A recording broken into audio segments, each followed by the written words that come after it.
Sejam muito bem-vindos a mais um episódio do Neuropedia Podcast, um projeto idealizado pela equipe ProNeuro de Neurologia, com o objetivo de te deixar em dia sobre os mais diversos temas da neurologia de maneira mais prática, até porque o dia de todo mundo tem 24 horas, é difícil se atualizar sobre tudo, então você aproveita para ouvir o nosso podcast enquanto está no carro, no trânsito ou na academia fazendo sua neuroproteção. Eu sou Joyce Yamamoto. Eu sou Trajano Aguiar. E hoje a temática do nosso episódio não é um tema específico da neurologia, né, Trajano? A gente vai ter um bate-papo mais sobre uma troca de experiências, algo que pode ser inspirador para alguém que está nos ouvindo. E que muitos neurologistas, né, entram nesse caminho, às vezes passam por muitas dificuldades por falta de conhecimento, né? Perfeito. Tem gente que quer entrar nesse caminho, mas está com receio, aí às vezes acaba desistindo. Tem gente que entra, passa perrengue e poderia passar menos, né? Passo a passo para quem quer ir, né? A gente vai falar basicamente sobre estágios internacionais no ramo da neurologia. E eu acho que esse episódio pode inspirar alguém. A gente vai abordar sobre como que é na prática, o passo a passo, como conseguir, a experiência do próprio serviço, que é uma curiosidade que a gente tem, né? E para isso a gente trouxe uma pessoa muito especial. Na verdade, eu tô aqui, vocês estão vendo o Red Bull, eu vou até deixar um pouquinho de lado, mas não é propaganda. É que eu sou meio viciada nisso. O Red Bull com café, eu tô quase tomando café com Deus Pai presencialmente aqui. Nosso convidado é um colega do coração, a gente teve convívio muito próximo durante a residência. É o Dr. Gustavo Maximiano Alves. Você tá vendo aqui ele na tela. Oi, Gu, tudo bem? Oi, tudo bem? Eu vou te introduzir, tá bom, Gu? O Gustavo é médico pela Universidade Federal do Pará, é neurologista pela USP de Ribeirão Preto, fez fellowship em neurogenética pela USP de Ribeirão Preto, é doutorando pela mesma universidade e atualmente é Clinical Research Fellowship na UCL, no Queen's Square, em Londres, e tá falando com a gente em águas internacionais. Exato. 4 horas de diferença, Gu? Estamos com 4 horas de diferença. Queria te agradecer imensamente por você tirar esse tempinho seu do sábado que você poderia estar num pub londrino, tomando uma cervejinha, e ao invés disso você tá aqui batendo papo comigo e com o Trajano. É um prazer revê-los, né? Porque vocês foram meus R+, eu tenho um carinho grande pelos dois, e porque o podcast está ficando bastante famoso, né? Eu ouço comentários positivos sobre, vi alguns episódios, então para mim é uma satisfação. Galera aí do Queen's Square falando do Neuropedia a rodo, pelos corredores, é Só isso? Só se fala disso aí no Queen's Square. Eu tô ensinando um pouco de português para eles, assim, para eles verem o podcast. Já colocar legendado, então, né? Eu acho melhor a gente começar a legendar, porque a gente ficou sabendo que a galera aí nos rounds já estão falando, é isso, no né? Gowers, né? Ô, Gu, você que já tá, assim, londrino, cidadania britânica, por dentro das fofocas do mundo britânico, né? Por acaso você sabe se os irmãos Oasis ainda estão em sintonia ou se eles já brigaram? Porque eu tô com medo deles brigarem antes do show no Brasil, do show do Oasis. Vai acontecer? É uma boa pergunta. Eu gosto muito deles, mas pra te falar a verdade, eu tô um pouco por fora. Eu tava Você não sabe quem é o Oasis? Deles, mas aí... Nosso Trajano não sabe quem é o Oasis, Trajano. De que adianta estudar tanto neurologia e não ter o básico de cultura, meu Deus. Pode ser que eu esteja pecando nisso. Pois é, mas eu espero que eles não briguem, né? Mas, Gustavo, vamos começar então nossa temática, né? Você passou por todo esse período, tanto na faculdade quanto na própria residência aqui no Brasil, né, inicialmente. E eu acho que, pelo que a gente já conversou previamente, essa é a sua primeira experiência assim, de longo prazo internacional, dentro do âmbito acadêmico. Eu sei que você ainda não terminou o seu estágio, mas você já está aí mais de 50% dele. Hoje, você acha que vale a pena alguém, né, que tenha um interesse em pesquisa, sair do Brasil e passar 1, 2 anos fora? E quem que seria o perfil, talvez, que esse estágio internacional faria uma diferença? Porque, por exemplo, se eu sou neurologista e eu quero formar ir para o interior do Brasil para começar a atender e tudo mais. Esse estágio talvez faça alguma diferença para mim? Vai acrescentar em alguma coisa? Ou não? É só para pesquisa, é só para quem quer seguir a carreira acadêmica? Quem que é o perfil e para quem perfil que vale a pena a gente ficar 1, 2 anos fora do Brasil? Eu acho que essa é a pergunta principal mesmo que a gente tem que se fazer, né? Então, primeiro, cada um tem que estabelecer o que quer e quais são os seus objetivos individuais, né? Então, por exemplo, durante a residência, eu fiz estágios no Brasil, né, em outras instituições. Então, no R2 eu fiz em neuroradiologia, com o professor Antônio Rocha, na DASA, e no R3 eu fiz com o professor Barsottini Pedroso, na Unifesp, em Neurologia Geral e Ataxias. Eu escolhi isso porque eu achei que era algo que me faltava, ou que, para mim, necessitava de um certo aperfeiçoamento, que talvez eu indo para uma outra instituição, vendo um jeito diferente de fazer, seria importante. Da mesma forma, eu acho que serve pensar sobre o estágio no exterior, né? Então, se, por exemplo, eu já conheço a prática da neurologia no Brasil, eu acho que algumas coisas são muito boas, mas outras talvez não. Tenho essa curiosidade de ver como que fazem no melhor centro de neurogenética do mundo, no melhor centro de distúrbio do movimento, no melhor centro de eletroneuromiografia. Eu acho que é extremamente válido considerar essa oportunidade de ver por que eles são o melhor centro. Não é só porque eles têm mais dinheiro ou porque tem menos corrupção e aplicam mais o dinheiro naquela determinada área, né? Então, tem várias razões que os fizeram estar em a 5ª melhor universidade do mundo, como é o caso da University College London, que eu estou agora. Então, que chegou a este patamar, né? Então, eu acho que sair da instituição na qual a gente fez toda a formação ir para outra e ver isso é uma coisa boa que a gente pode colocar para a nossa prática individual, inclusive. Então, se a pessoa deseja apenas fazer um consultório particular e ganhar muito dinheiro e, sei lá, aposentar com 40 anos, talvez sair para o exterior e ficar 2 anos trabalhando na bancada não seja uma boa ideia, né? Porque ele vai aprender muitas técnicas, Southern blotting, cultura de células, coisas bem específicas, talvez vai publicar muito bem, mas com o que isso vai ajudar a essa pessoa a, sei lá, ganhar muito dinheiro no consultório e aposentar mais rápido? Talvez não ajude tanto. O que é no campo diametralmente oposto de quem pensa, eu quero ser pesquisador, ou eu quero implementar a pesquisa na minha prática clínica, quero seguir uma vida acadêmica. Para essas pessoas, eu acho que é essencial fazer um estágio no exterior. Pelo menos considerar e ficar um pouco de tempo. E aí a gente pode falar depois nas próximas perguntas, né? Quanto tempo, qual tipo de estágio, né? Mas para quem gosta muito de pesquisa e quem almeja essa carreira acadêmica, eu acho que é obrigatório. Para mim, pelo menos, tem sido extremamente importante nesses 5 meses que eu estou aqui. Bem claro que, assim, não é o fato da pessoa não querer ganhar dinheiro no consultório e não ser muito familiarizado com a parte de pesquisa, que isso torna ela, por exemplo, pior em relação... Perfis, né? São perfis de pessoas. Que tem que existir, né? Os perfis mais assistenciais, os perfis mais associados à pesquisa, Perfeito. Os que misturam mais ou menos os dois. E ainda que a pessoa, por exemplo, não tenha uma paixão e uma familiaridade com a questão da pesquisa, fazer um estágio fora também te traz uma proximidade, inclusive, com coisas culturais, né? O fato de você ver na prática como funcionam as coisas ajuda do ponto de vista técnico, por exemplo, como neurologista, mas você, por exemplo, ficar 1 ano fora te ajuda do ponto de vista de você aprimorar uma língua, para você ter mais familiaridade quando você, ainda como neurologista que gosta muito de prática, ouvir um podcast fora, assistir um congresso fora, conversar com outras pessoas, trocar experiências. Então, assim, acho que mesmo para a pessoa que não tem muito... gosta tanto da Basic Science, ainda assim é válido do ponto de vista cultural, assim, penso eu, né? Sim.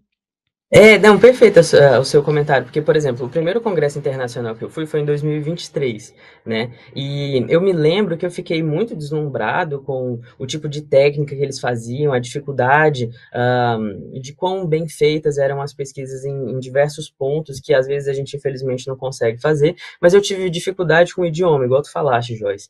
E agora... estando 5 meses aqui, eu percebo já um grande impacto positivo no meu entendimento ao ver palestras. Por exemplo, eu fui a 2 congressos internacionais esse ano, né? No meu entendimento daquelas palestras, no meu aproveitamento delas, assim como na minha prática científica de escrever artigo.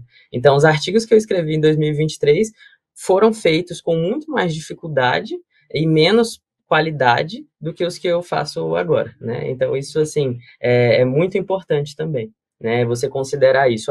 A minha prática, o meu estágio no exterior vai ser para aprender neurologia, ou aperfeiçoar uma sub-área da neurologia, mas também vai ser para melhorar o meu idioma, seja o inglês, seja o espanhol, seja o alemão que eu estou aprendendo, ou conhecer aquela cultura.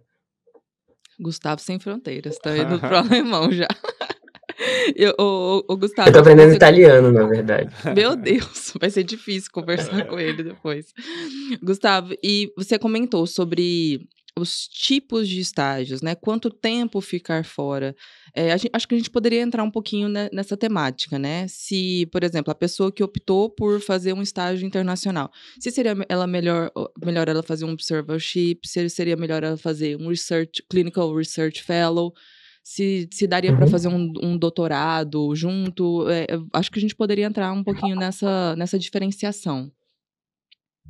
Perfeito. Eu acho que isso comunga muito com a primeira questão, que é saber qual é o meu perfil e o meu objetivo, né? Porque, por exemplo, se eu quero corroborar a minha prática clínica no consultório, né, as minhas habilidades clínicas, assim, integralmente ou quase que totalmente aliadas à assistência, talvez faça sentido um observership, um estágio menor de alguns meses em um grande serviço de excelência, e aí você vai ser realmente um observador naquele serviço, né? O que é mais fácil de conseguir, por exemplo, né? Isso é feito com mais frequência para clínicos, né? Então, isso acontece, eu conheço vários exemplos aqui no Queen Square, assim como outros colegas que já foram para outros centros, né? E solicitam, eu gostaria de ficar 3 meses, 4, 5 meses no seu departamento, geralmente 3 meses, para acompanhar como vocês fazem as reuniões, ou como é o aparelho de eletroneuromiografia que vocês usam, o protocolo,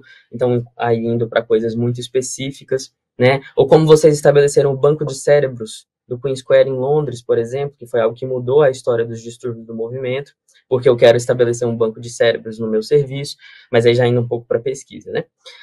Mas enfim, então talvez o observership, esse caráter de visitante para observar, seja mais relacionado ao perfil daquela pessoa que procura um estágio majoritariamente clínico, né? E que é mais fácil de conseguir.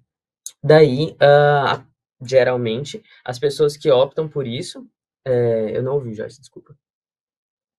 Por exemplo, não precisaria ficar um ano aí fora, com mais ou menos 6 meses, você já conseguiria realmente observar, né, que seria o principal ali desse estágio, como que é a rotina do serviço para você aplicar na sua prática. Perfeito?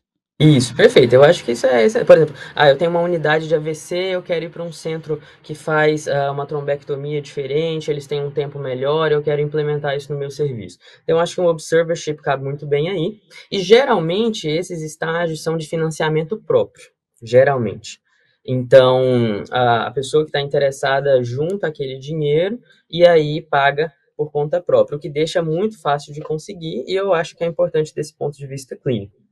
Porém, isso também existe para residente. Existem alguns estágios de visitante e observership para residente que as próprias instituições oferecem, tanto as universidades do exterior, quanto sociedades de subespecialidade. Por exemplo, a MDS fornece isso, né? A Movement Disorder Society, para fellows e residentes, eles têm um programa de algumas semanas, se eu não me engano, em que eles pagam para que esse fellow, esse residente, faça esse estágio menor em um centro de excelência, né? Então, isso é muito importante do ponto de vista clínico, eu acho que é muito válido, mas, na minha opinião, principalmente para o fellow. Ou para quem está começando o doutorado, quando a gente está falando de quem não está com a carreira aí já, quem é mais jovem, digamos assim. Porque no exterior, o neurologista, ele demora um pouco mais para se formar, né? Então, na Itália, por exemplo, nos Estados Unidos, é 4, 5 anos, aqui no Reino Unido, 7 anos de formação. Então, a gente acaba muito jovem, né? Mais inexperiente no Brasil. Então, pelo menos a minha opinião pessoal, é que esses estágios são mais interessantes para quem está no fellow. Para não chegar muito cru, né? Isso, exatamente. E o Clinical Research Fellow? Perfeito. Daí a gente tem alguns outros estágios que são mais duradouros e que podem focar mais em pesquisa, né? Então tem Clinical Research Fellows, são fellows mais de pesquisa clínica, que são mais voltados para médicos mesmo. E existem Basic Research Fellows, por exemplo, que são tanto para não médicos quanto para aqueles profissionais que são médicos, mas que desejam fazer pesquisas puramente ou estritamente básicas de bancada, né? Geralmente eles demoram mais tempo, 1 ano, 2 anos, e é o que eu estou fazendo, né? Eu ganhei uma bolsa para um Clinical Research Fellow, para ficar 1 ano aqui. E eles são mais voltados para quem está no doutorado ou para quem acabou de terminar. Então, é um pesquisador júnior. Então, geralmente, esses Research Fellows são mais estabelecidos para esse grupo de pessoas.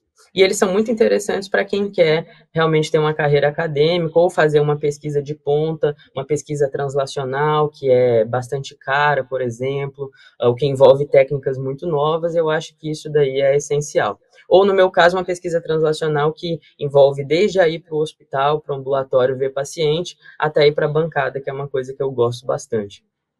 Entendi.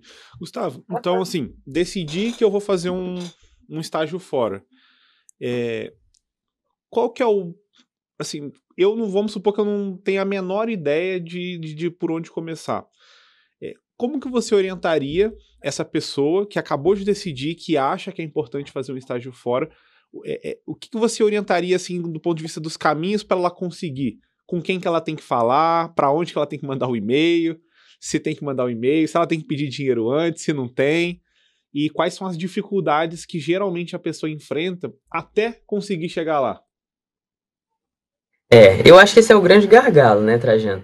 A partir do momento que você estabeleceu, eu quero um tipo de estágio específico. Daí você tem que começar a pensar na universidade. Eu tenho muita vontade de ir para o Reino Unido, por causa do idioma, porque meu sonho é estudar em Oxford, ou porque o meu sonho é fazer CRISPR-Cas9, que estão fazendo em determinado centro. Então, tem alguma característica específica que te coloca para aquele lugar. Ou então, eu gosto muito de espanhol e eu quero estudar esclerose múltipla lá em Barcelona. Então, pode te orientar para isso. Então, acho que essa é uma coisa muito importante.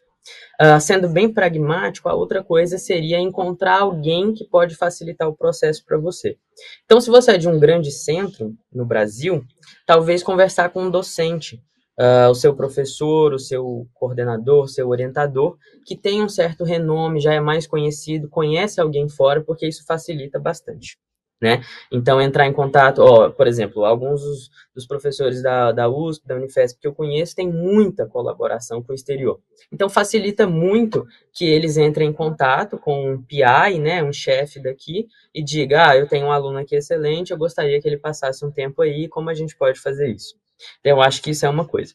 Para quem é de serviço pequeno ou não conhece ninguém assim, eu aconselho a fazer contatos no congresso. É um lugar excelente para você fazer networking. Se você é de um serviço pequeno que não tem essa possibilidade, é só você chegar lá no congresso e falar assim, olha, professor, um professor de outra instituição, alguém mais famoso do Brasil, eu te admiro bastante, eu queria fazer isso daqui, o senhor pode me apoiar, não tem ninguém que me acompanha. Eu acho que isso é excelente, eu acho que a gente faz pouco isso no Brasil, no exterior eu vejo fazendo muito. Nesses congressos internacionais que eu fui nos últimos anos, sempre acontecia isso. Né? Então, eu acho que esse é um grande passo para os alunos, até que são mais tímidos mesmo, tem medo de mandar um e-mail por si só, então procurar um apoio de alguém que tem mais um renome pode ajudar. Eu acho que tem que mandar e-mail mesmo, né? Então, você viu um pesquisador do exterior que você admira bastante, que você quer passar um tempo, mande um e-mail, explica a situação, pede opinião. Vários desses pesquisadores famosos do exterior têm grants, então eles têm financiamento muito grande que dá para sustentar um estagiário, um visitante por algum tempo, né? E caso não tenha, você vai precisar dele ou de escrever um projeto junto ou uma carta de recomendação, por exemplo, para ganhar uma bolsa, né? E isso vai facilitar muito o processo. Então tem que entrar em contato e tem que ter alguém em mente. Não adianta pensar assim, eu quero estudar neurogenética em Londres, e aí eu vou submeter uma submissão, vou fazer uma submissão aqui para, sei lá, para a FAPESP, e aí eu espero que isso caia do céu, e eu não conversei com ninguém lá, eu não tenho ideia do que eu vou fazer, você vai ter o seu pedido negado. Certo. Né? Então, idealmente, você já chegaria com um pré-projeto junto com esse e-mail que você mandaria para a pessoa, né? Falar assim, eu penso em fazer isso, a minha ideia é seguir mais ou menos essa linha e ver se a pessoa teria interesse, né? Então, o interessante seria chegar além do e-mail solicitando o que você gostaria, também colocar já o seu projeto, né? Isso. Ou pelo menos os seus objetivos principais, por exemplo. O meu desejo é ficar nesse ambulatório ultra específico aqui de desautonomia em atrofia de múltiplos sistemas, por exemplo, que é um tema que me interessa. E aí eu quero, professor, acompanhar esse seu ambulatório porque eu quero ver como vocês fazem e eu quero implantar isso aqui no meu serviço, na minha prática clínica. Então, o meu objetivo é observar. O senhor tem uma vaga para que eu possa te observar? Né? Ou então, não, eu quero aprender como fazer esse knockout de gene nesse modelo de rato, que eu quero fazer isso na minha pesquisa. Então, aí é completamente diferente, né? Você tem que explicar esse seu desejo e o professor que vai te receber, por exemplo, vai avaliar se ele tem dinheiro suficiente para deixar que você faça o modelo, que você teste nos animais dele, enfim. Então, o ideal é chegar pelo menos com algum objetivo. Né? Das vezes que eu li sobre isso, eu ouvi falar de pessoas que tentaram financiamentos ou mesmo só estágio exterior e não tinham isso muito claro, eles foram mais negados do que o contrário. Que tem boa parte desses pesquisadores que tem essa questão também até humanitária, né, de você vir de um país subdesenvolvido e tal, de você colocar que, a gente enfrenta essa dificuldade hoje aqui, esse é um ponto forte de vocês, eu tenho a intenção de aprender aí para trazer para o meu país, para melhorar os indicadores de saúde. Eu acho que esse é um ponto-chave também para você citar nesse seu e-mail, né? Com certeza, com certeza. Tem pessoas que têm esse ponto de vista mesmo, eu vou ajudar, eles não têm isso, e tem outros que não estão nem um pouco se importando com isso, né? E aí você só vai descobrir se você perguntar, ou se você falar com alguém que já foi, que conhece, né? A gente já tem, né? Acho que tem que explorar esse tipo de aspecto, sim. E, Igu, você comentou sobre a questão dos financiamentos, né? Que existem programas de financiamentos próprios, que tem programas vinculados a programas do governo. Explica um pouco melhor isso, né? Como conseguir. Porque realmente o meio, né? Por meio de e-mail ou via algum contato importante ou na caruda mesmo em algum congresso, acho que já ficou claro para o pessoal. Acho que a gente viabilizar essa ida também é importante, porque muitas pessoas realmente, por exemplo, tem gente que tem possibilidade de arcar financeiramente com um estágio observacional, mas ficar um ano fora, especialmente que a nossa moeda é mais desvalorizada, tem pessoas que realmente não têm condições, né? Aí precisariam de um financiamento para viabilizar isso. Perfeito. Se você tem o seu dinheiro, é muito mais fácil te aceitar. Isso é claro.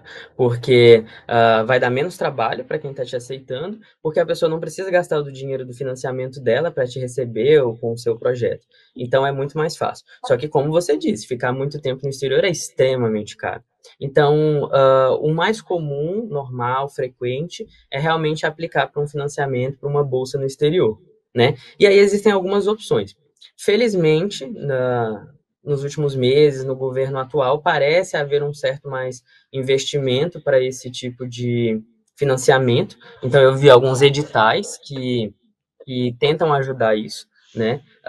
E a CAPES e a CNPq e o CNPq têm bolsas para isso, né? Eles costumam dividir pelos programas de pós-graduação, então é mais fácil para aqueles que já estão matriculados no doutorado, para o mestrado é bem mais difícil, né? E eles são quase totalmente direcionados para quem quer aqueles Clinical Research Fellows ou doutorado sanduíche, o famoso doutorado sanduíche, que é de 1 ano, 2 anos no exterior. Então, esses financiamentos que a gente tem no Brasil são muito mais voltados para esse tipo de categoria de estágio, né? Então, é mais fácil que você esteja já matriculado num programa de pós-graduação. Inclusive, eles têm regras, geralmente. Por exemplo, já cumpriu um ano do doutorado, não vai defender o doutorado agora. Então, costuma ter algum tipo de regra mais voltada para quem está ali no meio do doutorado. Certo, então eu não tenho condição financeira, quero fazer um estágio em pesquisa, não tenho muitos contatos, assim, diretos, pelo menos. O jeito mais fácil seria buscar esse financiamento público, a princípio já inscrito num programa de doutorado. Ponto. Seria o caminho mais natural, que é o mais seguido também. Existe o financiamento do exterior, que foi o que eu peguei, que é bem mais difícil de conseguir, porque, obviamente, você compete com muito mais gente, né? Mas eles são melhores, porque o valor é maior, o valor da bolsa é muito maior, costuma ser o dobro ou o triplo do que os financiamentos, pelo menos as bolsas que a gente tem no Brasil oferecem, e eles são menos burocráticos. E, além disso, eles conseguem te dar um renome maior, né? Então, eu ganhei esse financiamento do exterior, isso conta mais para o seu currículo. Então, quem tem esse desejo, assim, né, de uma carreira mais acadêmica e quer realmente ficar, eu aconselho bastante a tentar um financiamento do exterior. Gustavo, e só para inspirar algumas pessoas, como que você conseguiu o seu? Conta pra gente.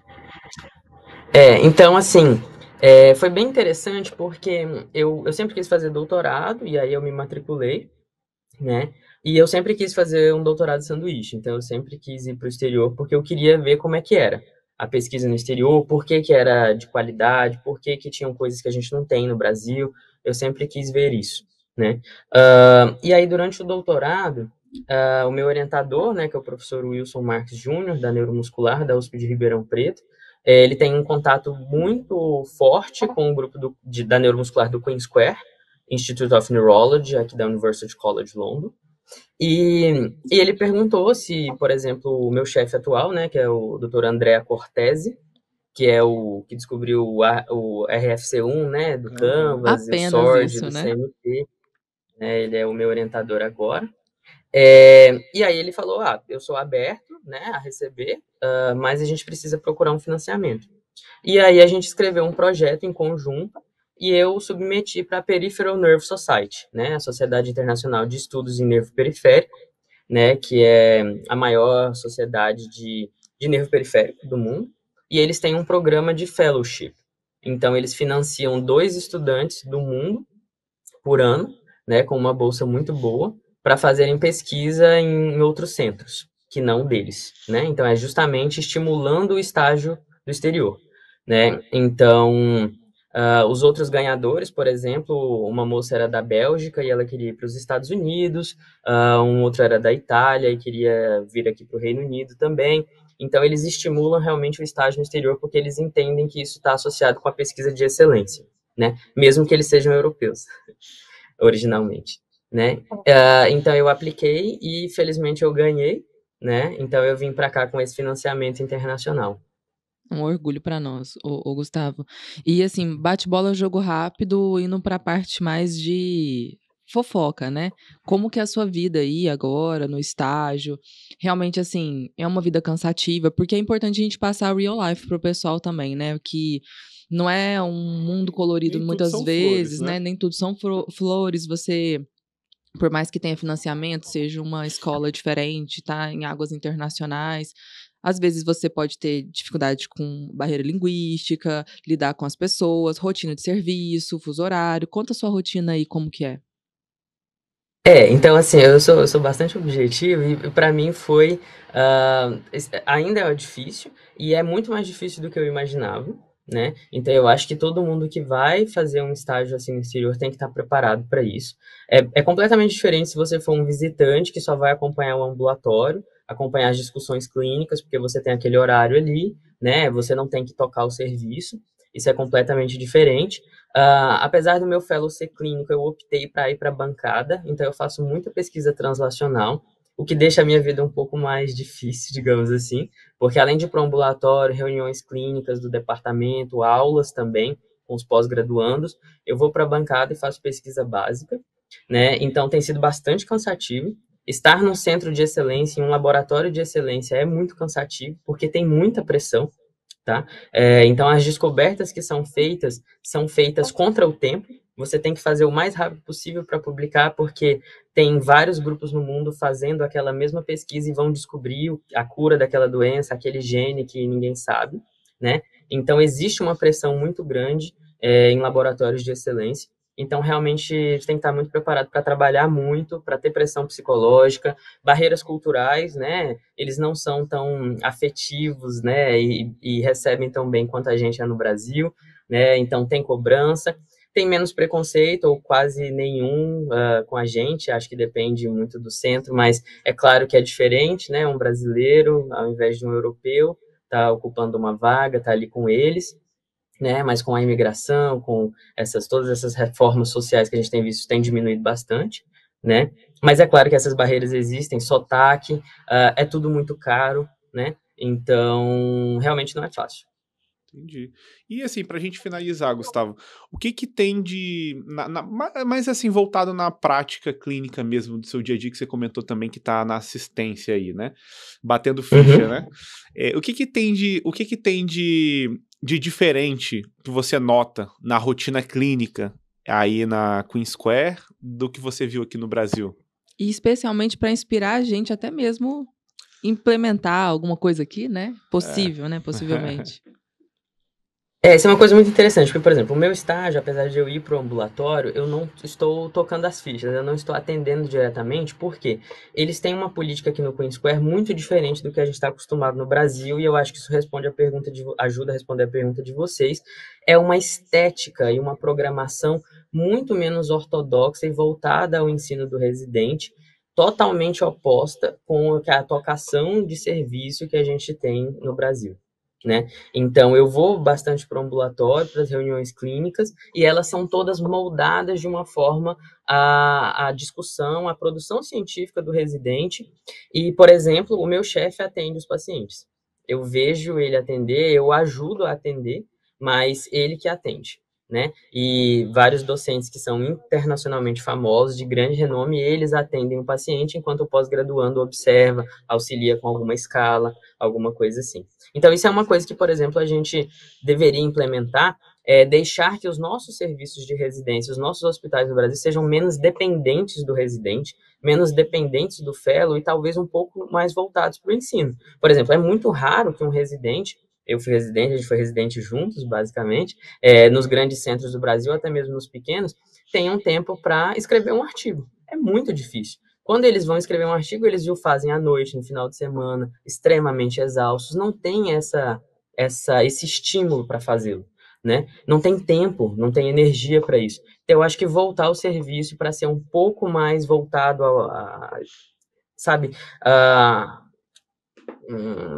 no aprendizado mesmo e menos na tocação. Sim, a gente estava até conversando um pouco antes de começar, né? Que faz parte da formação do neurologista, do médico, de uma maneira geral, ter algum contato com o método científico, porque tudo que ele vai ler, todos os artigos que ele vai tentar colocar na prática clínica dele, vieram através desse método, né? E muitos desses, né, não estão adequadamente feitos, então ele entender como que é esse processo, passar por uma revisão por pares, ser negado muitas das vezes um artigo ou não, é importante também para a nossa formação, né? E principalmente no residente, que é o momento onde você está mais próximo aí de aprender coisas novas, né? Eu acho que esse modus operandi de realmente só tocar ficha, né? Que a gente, entre aspas, né? Tocar ficha, que é trabalhar bastante, por vezes até desestimula a pessoa que poderia ter um pouco mais de gosto pela escrita do artigo, né? Eu acho que se fizer uma pesquisa aí, muitas pessoas não sabem escrever um artigo direito, apesar de ler na prática o escopo do nosso estudo, basicamente, hoje em dia, são artigos, né? E muitas pessoas poderiam até potencialmente ter um talento para isso, mas não são estimuladas porque realmente não tem tempo para desenvolver, né? E aí vira um ciclo vicioso, porque a pessoa não publica, e por isso fica ali no ostracismo da parte científica dos congressos e tudo mais, né? Por realmente não ter sido estimulado, né? e basicamente a gente vira apenas um contemplador, né, da ciência internacional, né? A gente só... Isso. Mas pega uma mão, ó, enorme, igual o músculo de pênis. Porque mesmo se você não quer ser cientista, mas o médico, a base da carreira médica é na ciência, né? Então, mesmo que você não queira produzir a pesquisa, produzir artigo, é essencial que tenha a discussão da metodologia científica, né? Então, se a gente não discute com os residentes, esse artigo aqui é fraco por esse motivo, ele é bom por esse motivo, por que a gente não vai implementar na nossa prática clínica esse trabalho aqui, esse trial, mas a gente vai implementar o outro? Né? Então, isso é essencial, mesmo que eu não queira ser pesquisador. Por quê? A gente sabe, na neurologia sai coisa nova o tempo todo. Perfeito. Né? Então, por que a gente não está utilizando isso? Então, a formação científica, mesmo que seja para não ser pesquisador, ela é essencial. E eu acho que isso falta muito nas residências, de um modo geral, e que eu acho que aqui é o primeiro ponto, assim, é o que eles estão mais preocupados. Eu acho que Pelo menos do que eu tenho visto na neurologia do Queen's Square. Eu acho que é o estímulo também eu acho que essa menção sua, Gustavo, faz um pouco de estímulo ao julgamento crítico, até mesmo porque, por exemplo, quando você trabalha muito, aprende na prática, mas não sabe como fazer e também não sabe julgar criticamente um artigo, você forma uma pessoa que realmente toca o serviço bem, mas às vezes vira um papagaio de pirata que acredita em tudo que fala, né? Depois que cai no mundo real. Então, assim, acho que o ponto principal aí seria dar oportunidade para que todos sejam expostos a esse tipo de estímulo. E aí as pessoas que realmente se interessarem por isso, desenvolver nessa área, e as pessoas que às vezes não se interessarem quanto as outras, né, desenvolver em outras, mas pelo menos dar a oportunidade, né? Acho que esse é o ponto. Tem uma frase que eu gosto muito do Marcel Proust, que é: a real viagem do descobrimento não consiste em ver novas paisagens, mas sim em ter novos olhos. Então, é claro que fazendo estágio no exterior você vai ver coisas diferentes, mas o real impacto disso é como a gente vê aquilo e como a gente pode mudar na nossa prática. Então, é mudar a nossa ótica sobre as coisas, né? O que eu estou fazendo aqui no meu dia a dia que eu fui ensinado assim, que está funcionando, mas que poderia ser ainda melhor para o paciente, para mim, para a ciência, para o residente, porque pessoas que nos escutam são chefes de serviço ou serão daqui a uns anos, né? Então, isso é importante. Vocês dois são preceptores, né? Então, o que vocês podem fazer, por exemplo, para que nossa residência seja melhor nesse sentido? E às vezes a gente vê isso no exterior, a gente nunca pensou, é uma coisa simples e que a gente consegue aplicar. E também é bom, por outro lado, para diminuir um pouco a nossa síndrome de vira-lata que a gente tem e que tem coisas que a gente faz muito bem, né? A gente faz um exame físico muito bem, muito detalhado, a gente é muito humano e atencioso com os pacientes, pelo menos, né, quem eu conheço, vocês dois, por exemplo, que a gente já trabalhou juntos. Isso a gente tem que reconhecer, que a gente faz tão bem ou às vezes melhor do que os outros serviços. Mas tem outras coisas no exterior que claramente a gente está muito aquém, muito atrás, e que talvez a gente precise melhorar. Eu acho que não teria como encerrar esse episódio de maneira melhor, inclusive com citação e mensagem inspiradora. Gustavo, eu queria te agradecer imensamente por ter tirado o seu tempinho do seu sábado para bater esse papo com a gente matar a saudade também, né, que faz muito tempo que a gente não se vê, e já ficar o convite para você fazer um episódio sobre Canvas, né? Já que tá aí com o Andrea Cortez, pegando o creme de la creme de todos os filigramas clínicos e do diagnóstico e tudo mais. Como abordar uma VUS também é um tema bom, hein? Exatamente. Esse é um tema de consultório, né? Exato. Acho que já ficam 2 convites aí pra frente. É um grande prazer para mim. Muito obrigado mesmo. Estou feliz em revê-los. Obrigado, Gustavo. Um abraço. Pessoal, e eu queria agradecer a vocês por terem ficado com a gente aqui até o finalzinho do episódio. Não se esqueçam de ativar os sininhos de notificação para receberem os episódios em tempo real. E, obviamente, dar um like, né, aí no episódio, porque isso ajuda a divulgar e o episódio chegar em pessoas mais interessadas. E fiquem ligados aos próximos episódios.